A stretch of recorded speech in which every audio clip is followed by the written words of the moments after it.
You have to remove the complication of starting a new business. People get so worked up and overwhelmed, and we've got to have this roadmap, we've got to have a massive business plan, we've got to have funding, we've got to have all of this stuff. And in my world, you don't.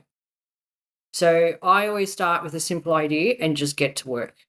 Like just do it. You really just need to start. So, and again, and this is where I think if you go back to my advisory days where, Jason and I are having a few beers on the weekend, we come up with an idea. Monday morning we go to the account, we try and see the structure, whatever. And you get roadblocked all the way along. People get in your head and say it's never going to work or this is not going to happen. You've got to block out that noise and just get to it, because the ideas don't need to be new. Like, e-signing is not new. It's old. It's 20-something years old.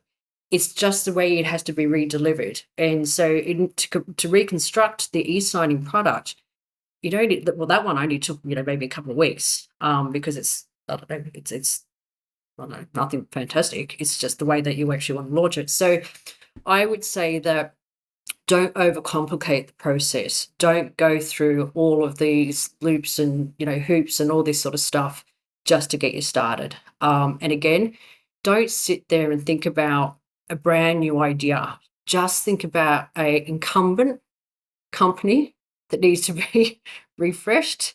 Think about something that's, that's very simple, that can be easily done, that doesn't cost too much money. And then obviously, and this is just, talking to, the norm, just work hard. Like, there's no other way around it. You got to put your heart and your passion in it.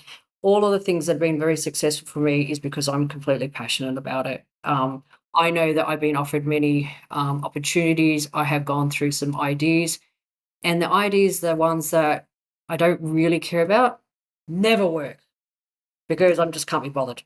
So, just stick to the ones that you really love. Don't overcomplicate them, and don't spend too much time on all the red tape and make sure that you've got all the shit together. I still believe, get your shareholders agreement, do all that sort of stuff if you've got other people that, involved and so forth. But don't get to the point where you're so exhausted then you can't be bothered to start with the idea.